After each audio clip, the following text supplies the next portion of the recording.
1947 میں آج کی رات 27 کو پاکستان بنا تھا۔ پہلے ہم سب کو سمجھنا چاہیے کہ ایک بہت بڑی خواب کا نام پاکستان تھا۔ یہ کوئی عام ملک نہیں بنا تھا، یہ واحد ملک بنا تھا اسلام کے نام پہ، اور اس میں ایک نعرہ تھا کہ پاکستان کا مطلب کیا، لا الہ الا اللہ۔ سارے بر صغیر کے مسلمانوں کی کوششوں سے، ان کی ووٹ سے پاکستان بنا تھا۔ جو آج 20 کروڑ لوگ ہندوستان میں ہیں، ان کے جو بڑے تھے ان کو پتا تھا کہ وہ پاکستان میں نہیں رہنا، اس کے باوجود انہوں نے اس خواب کے پیچھے ووٹ دی تھی پاکستان کو۔ تو یہ ایک علامہ اقبال کی جو خواب تھی وہ ہمیں سب کو سمجھنا چاہیے، کیونکہ جو ایک قوم اپنے نظریے کو کھو بیٹھتی ہے وہ قوم کا وجود ختم ہو جاتا ہے۔ تو ہمیں پہلے سمجھنا چاہیے کہ بہت بڑا پاکستان کا جو خواب تھا ہمیں اپنے مقام کا سمجھنا چاہیے۔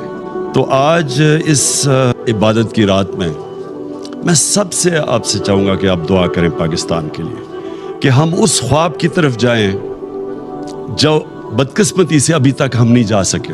یاد رکھیں، ہمارا جو قرارداد مقاصد تھا اس میں واضح تھا کہ پاکستان نے ایک اسلامی فلاحی ریاست بننا تھا، اور وہ مدینہ کی ریاست کے اصولوں کے اوپر کھڑا ہونا تھا۔ وہ جو تھی مدینہ کی ریاست، وہ ایک نبی صلی اللہ علیہ وسلم کی سنت تھی کہ اللہ نے ہمیں حکم دیا تھا کہ ان کے قدموں پہ، ان کے شریعہ پہ، ان کے راستے پہ چلو۔ تو مدینہ کی ریاست ان کی سنت تھی، اور وہ کیوں اللہ نے ہمیں حکم دیا تھا؟ کیونکہ وہ ریاست نے بنیاد رکھی تھی دنیا کی سب سے عظیم سویلائزیشن۔ مسلمان نے کئی 100 سال دنیا کی امامت کی، ہر طرح سائنسدان بھی ٹاپ مسلمان تھے، ہر کلچر میں، تہذیب میں سب سے آگے تھے۔ تو اس کی بنیاد رکھی گئی تھی مدینہ میں۔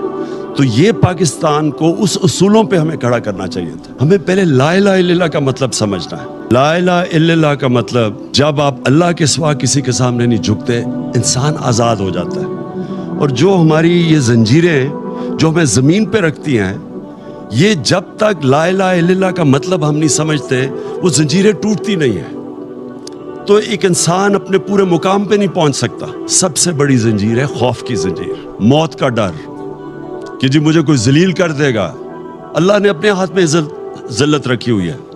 رزق کا ڈر کہ میری جی روزگار نہ چلا جائے۔ یہ سارے وہ خوف ہیں جو انسان کی پرواز روکتے ہیں اوپر۔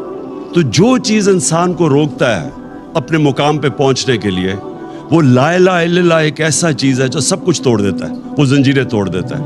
وہ جو ہم نے بننا تھا، اس راستے پہ ہم پھر واپس جائیں۔ جو ہم بدقسمتی سے اپنا راستہ کھو بیٹھے، اور ہم اپنے وہ جو پوٹینشل اللہ نے جو ہمیں طاقت دی ہوئی ہے، جب اس نے کہا میں تمہیں اشرف المخلوقات بنایا ہے، سب سے عظیم مخلوق، انسان فرشتوں سے بھی اوپر چلا جاتا ہے لیکن گرتا ہے تو جانوروں سے بھی نیچے چلا جاتا ہے۔ تو ہم کچھ بھی بن سکتے ہیں، ہم زمین پہ چونٹیوں کی طرح بھی جا سکتے ہیں، اور ہم پھر فرشتوں سے بھی اوپر جا سکتے ہیں۔ یہ ہمارے اوپر ہے، اور یہ تب ہم سمجھیں گے کہ ہم کتنا اوپر جا سکتے ہیں جب ہم لا الہ الا اللہ کا مطلب سمجھ جائیں اور وہ ہمارے دلوں میں آ جائے۔